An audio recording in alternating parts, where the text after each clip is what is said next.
Si tu m'as donné ta vie, je te donne la mienne. Dans le froid de la nuit, mon cœur t'appartient. Et quand la tristesse arrive, je sais tu es là, toujours près de moi.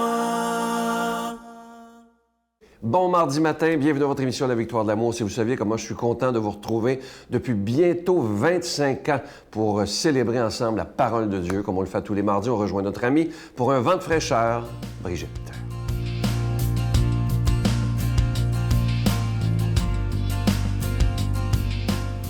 Bon matin. On continue avec nos chroniques sur Jésus et les femmes. Toutes ces femmes qu'il rencontre au gré des jours, des amis aussi. Et aujourd'hui, j'avais le goût de vous parler de Marie, de Marthe et Marie, vous savez, les sœurs de Lazare. Alors, c'est dans l'Évangile de Jean, au chapitre 11. Et Lazare est mort. Et tout le monde est venu là, pour se lamenter. Il est enterré, mais en fait, il est dans une grotte, là, la pierre est roulée, et puis comme ça. Et puis quand Jésus, vous savez, Jésus, il prend son temps avant d'arriver là, parce qu'il est occupé à faire d'autres choses. Et quand on vient lui dire que Lazare est mourant, il prend son temps pour arriver. D'ailleurs, à cause d'une Cananéenne, une mère de famille qui chiale après Jésus. Mais ça, on va en parler de la Cananéenne, je l'aime beaucoup. C'est une femme qui, son enfant est malade et puis elle crie après Jésus, là, puis elle est fatigante, tu sais, mais elle réussit à avoir ce qu'elle veut. Alors, prenons exemple sur elle, mais on y reviendra. Jésus arrive donc à Béthanie, Lazare est mort dans le caveau. Et puis là, Marie arrive en pleurant. Quand elle le voit, elle arrive en pleurant, elle se jette à ses genoux, puis elle a dit, « Seigneur, si tu avais été là, il serait encore en vie. » Qu'est-ce que ça veut dire, ça? Ça veut dire que moi, je le sais qui tu es. Moi, je le sais que si tu avais été là, il ne serait pas mort. Tu l'aurais guéri, et voilà, ça serait terminé.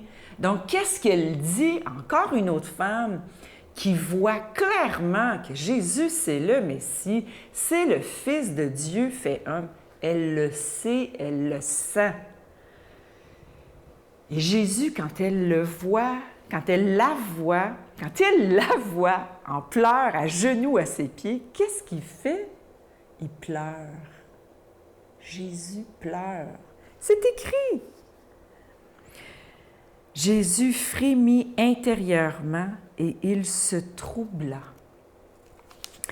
Il dit, « Où l'avez-vous mis? » Fait que là, il dit, « Viens voir. » Puis il lui montre le tombeau. Et là, Jésus pleura.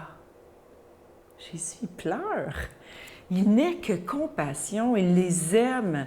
Et il se trouve. Puis là, il dit à Marie, « Fais rouler la pierre. » Marie a dit, « Mais là, il va déjà sentir. » Puis là, il lui répond, « Ne t'ai-je pas dit que si tu crois, tu verras la gloire de Dieu? » Tu verras la gloire de Dieu. Et on sait que c'est ce miracle-là qui signe son arrêt de mort, là. La résurrection de Lazare, c'est la chose qui signe vraiment l'arrêt de mort de Jésus. Et on voit que Jésus s'émeut devant les pleurs d'une femme à ses genoux. Est-ce qu'il n'est pas beau? Il s'émeut de nos larmes, mesdames. Notre Père qui es aux cieux, que ton nom soit sanctifié, que ton règne vienne, que ta volonté soit faite sur la terre comme au ciel. Donne-nous aujourd'hui notre pain de ce jour. Pardonne-nous nos offenses comme nous pardonnons à ceux qui nous ont offensés. Ne nous laisse pas entrer en tentation, mais délivre-nous du mal, car c'est à toi qu'appartient le règne, la puissance et la gloire pour les siècles des siècles. Amen.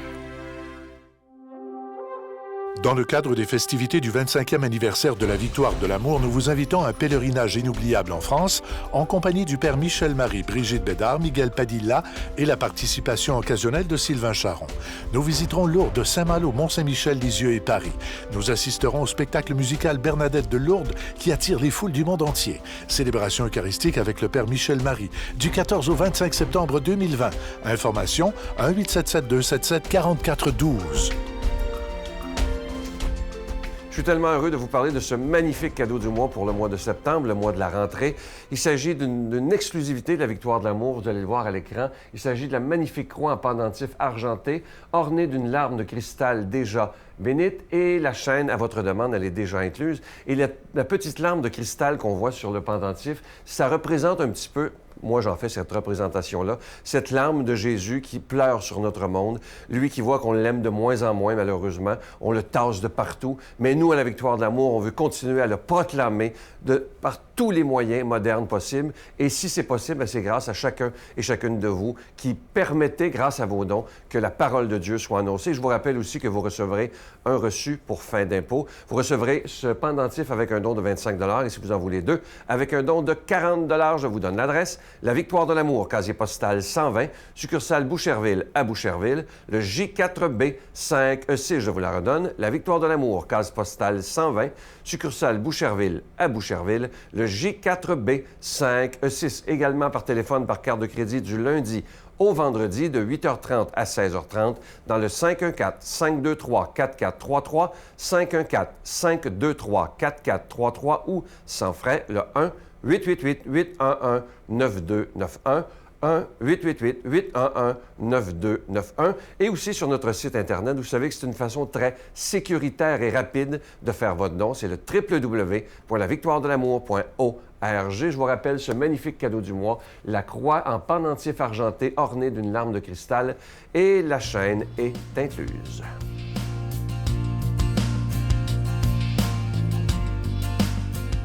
Mon Dieu, donnez-moi la sérénité d'accepter les choses que je ne peux changer, le courage de changer les choses que je peux et la sagesse d'en connaître la différence.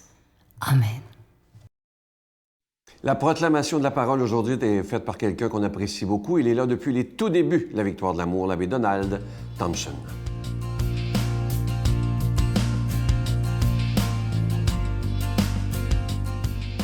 Bon matin. J'oserais dire bon matin de Dieu. On va entendre la parole de Dieu d'aujourd'hui qui est tirée de l'évangéliste Luc au chapitre 6, versets 12 à 19. En ces jours-là, Jésus s'en alla dans la montagne pour prier. Il passa toute la nuit à prier Dieu. Le jour venu, il appela ses disciples et en choisit 12 auxquels il donna le nom d'apôtres. Simon, auquel il donna le nom de Pierre, André son frère, Jacques, Jean, Philippe, Barthélemy, Matthieu, Thomas, Jacques, fils d'Alphée, Simon, appelé le Zélote, Jude, fils de Jacques, et Judas Iscariote, qui devint un traître. Jésus descendit de la montagne. Avec eux, il s'arrêta sur un terrain plat.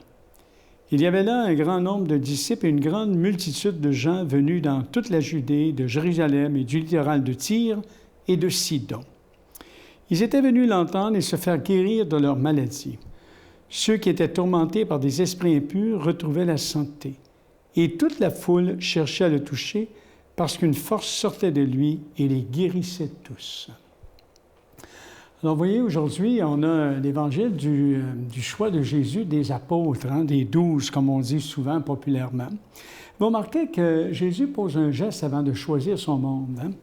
Il prie, passe la nuit à prier Dieu. Donc, on voit, c'est toujours sous le souffle, l'inspiration du Dieu qu'il appelle Père, qu'il pose des gestes.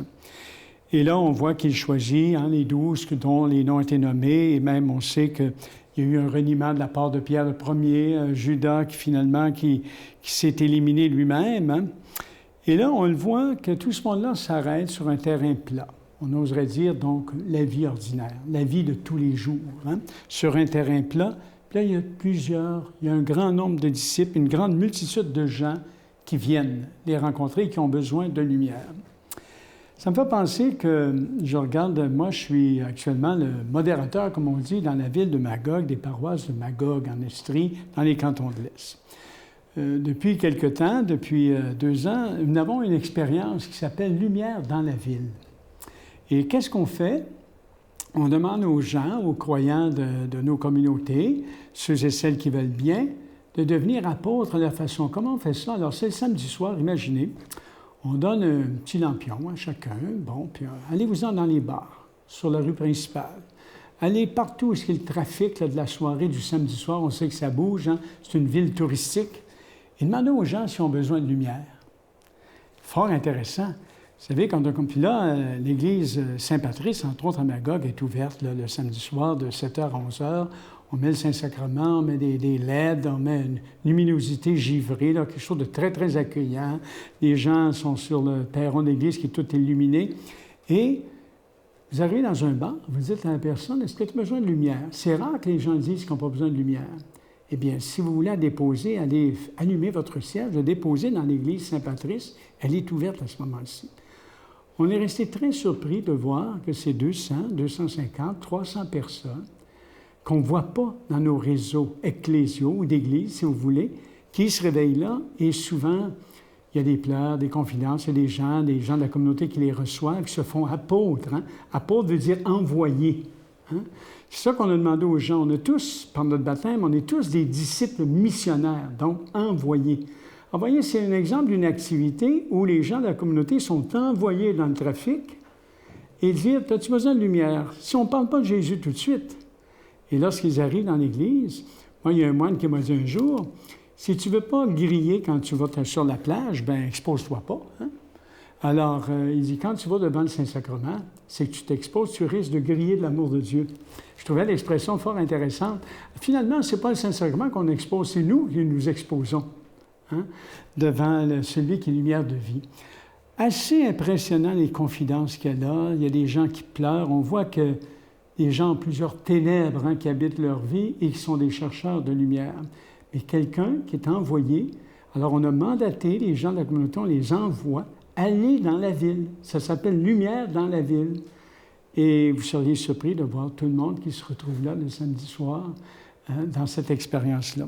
Alors, quand je regarde l'Évangile d'aujourd'hui, hein, exactement, Jésus choisit un premier groupe.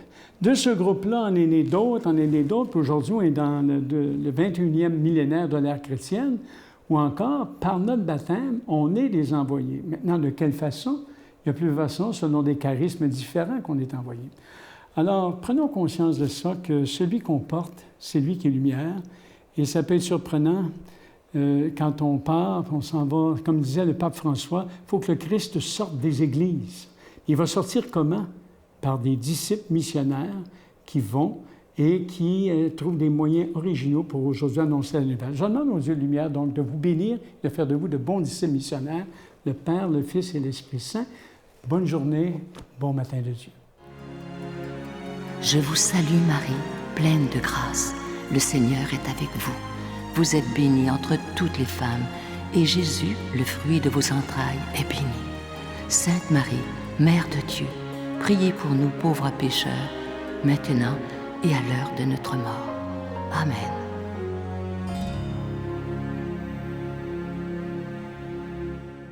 Comme vous le savez, depuis quelques jours, on annonce ce magnifique pèlerinage qui aura lieu en septembre 2020. C'est dans le cadre des festivités du 25e anniversaire de la Victoire de l'Amour. Alors, les dates, c'est du 14 au 25 septembre 2020. Nous irons à Lourdes. Ce qui est bien, on va rester 3 jours à Lourdes. Donc, on a le temps. On n'est pas pressé. On a le temps de prier, de faire le chemin de croix, évidemment, aller à la grotte. Et on ira aussi au magnifique spectacle Bernadette de Lourdes qui fait courir les foules du monde entier. C'est vraiment absolument extraordinaire. Nous irons à Saint-Malo, Mont-Saint-Michel, Lisieux, à Paris également. Et à Paris, nous irons au Sacré-Cœur et aussi à la rue du Bac pour la chapelle La Médaille miraculeuse. Il y a plein d'activités. Ça sera absolument magnifique.